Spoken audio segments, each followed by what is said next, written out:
Back in the book segment tonight, Waters World. As you may know, we have a campaign underway to get high-tech wheelchairs to the most severely wounded veterans of the Iraq and Afghanistan campaigns. The so-called track chairs cost $15,000 each. Well, the 5 living presidents signed this picture, and the sale of 9 of those pictures brought in about $1 million. Replicas of the picture brought in another $6 million and counting. And if you donate $25 or more to the Independence Fund, that's independentfund.org, which is sponsoring the track chairs, you get a picture suitable for framing. You can check it out on BillO'Reilly.com. Now, Factor viewers are the most generous in the country, and you guys have helped hundreds of veterans. 3 of them met with Jesse Waters, one from Arkansas, the other from Ohio, and the third from Texas. Roll the tape.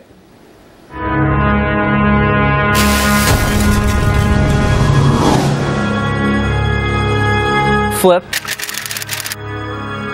What does that stand for? It's just a nickname I got first time I was in college. How'd you get it? We'll just say I used to be very unpredictable. Dylan Cannon. I just turned 27. I'm from Sugar Land, Texas. Drew Malee from Northeast Ohio. I deployed April 1st, 2012 in Kandahar province. And we shipped off to Iraq October of 07. We deployed in better part of 2010.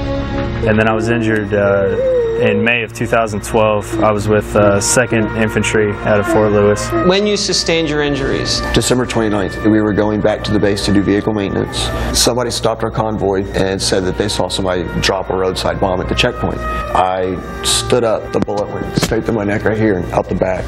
It hit my C6, C7 vertebrae. I'm paralyzed now from like about mid-chest down. Our mission was really to just go into a town and set up a little base there. And there's a lot of things that kind of seemed out of place. So I found the IED and then it went off. I was staring right at it. I knew what it was. I remember going in the air and I think I cussed before I even hit the ground. I knew exactly what happened. Everything just felt real hot. We were on a dismounted patrol in a abandoned compound and I stepped on a dismounted IED. All I can say is that the beginning of Save It Brian Ryan, everything goes cloudy and the hearing the bells and the smoke. They did a pretty good job. I wasn't even aware of my injury. I just knew that I couldn't stand up, and I kept trying to lead the patrol until my platoon leader kind of patted me on the head and said, "Sir, you need to worry about getting out of here." I was amputated at the knee right at the blast. The blast removed my right leg. I know that I'm in danger and something's not right.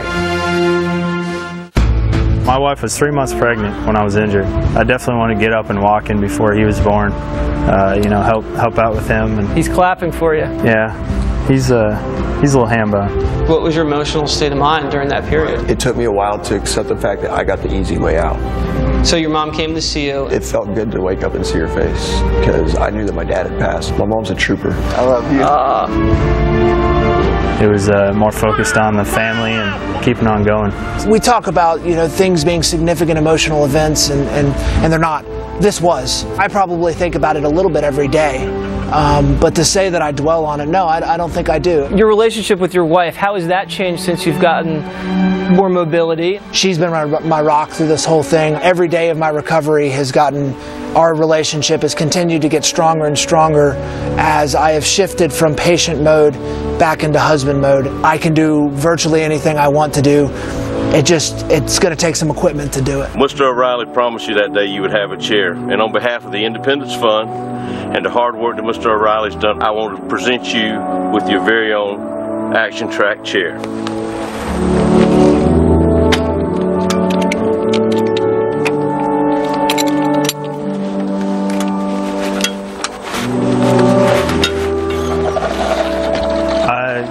I was in a track chair late last year, driving around in the woods, and it was really cool. And you know, my first thought was I have to get one of these. Steve, everybody calls him Luker. He was like, "Well, what do you think about that track chair standing in the back? Do you want it?" I just screeched. This breaks the mobility barrier. Do you get under the hood a lot? Now I can. I don't want my life to be about the injury. I want my life to be about what I did after the injury and how I became better after the injury. Mr. O'Reilly's been very supportive of the track chairs. He thanks you for your service. But I thank him for everything he's done. The gift is, it's absolutely liberating. Definitely a big thank you to Mr. O'Reilly for enabling this to happen. I challenge him to come out and play paintball with us. Y'all let us know. We'll come up there, bring the chairs, and take some veterans out, and we'll play paintball. All right, I'm going to do that. I told him, I said, Bill doesn't lose, though. So. I gotta go to Chicago first to the town meeting, and then I'll go to the paintball thing. What I found when I went down to Walter Reed to talk to some of these guys, and that's before we started this campaign, was that their spirit has not been crushed. No. Most of them. I mean, some of them, I guess, succumb to it, but they just are so brave. That's the word, isn't it? It's just brave, right? So that those of us who didn't have to sacrifice in these wars and haven't had to sacrifice for our country, we got to do what we can. And these machines are unbelievable. They're unbelievable. They're actually so incredible. We followed a guy, and he was going in such rugged terrain. Our cameraman fell into a river trying to film him. Yeah. That's how crazy off-road you can get. And not only can you go camping and hunting, you can fish, you can even play golf, because now the standard track chair, you can elevate yourself into an upright position. Dylan Cannon is a car guy. He owns a Camaro. He can now look inside at the engine, and he was never able to do that before. And the kids love it because they can carry the kids in the chair with them, the little kids, and go to the beach with them and all that other. So anyway, good job. And we don't want to be maudlin about this. We just want to, we're doing this piece so Factor viewers can know where these more than $7 million have gone. And if you haven't given or you'd like to, it's independencefund.org. Independencefund.org. There's one patriot who runs it. All the money goes to this. There's no administrative costs.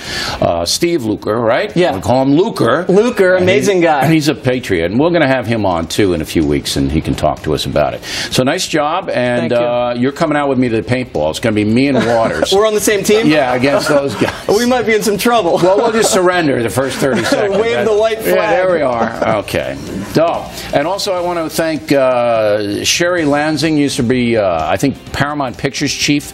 2 of her friends donated a couple of track chairs in honor of her birthday, and we want to get these showbiz people involved. You showbiz people, you Hollywood people, you should support this.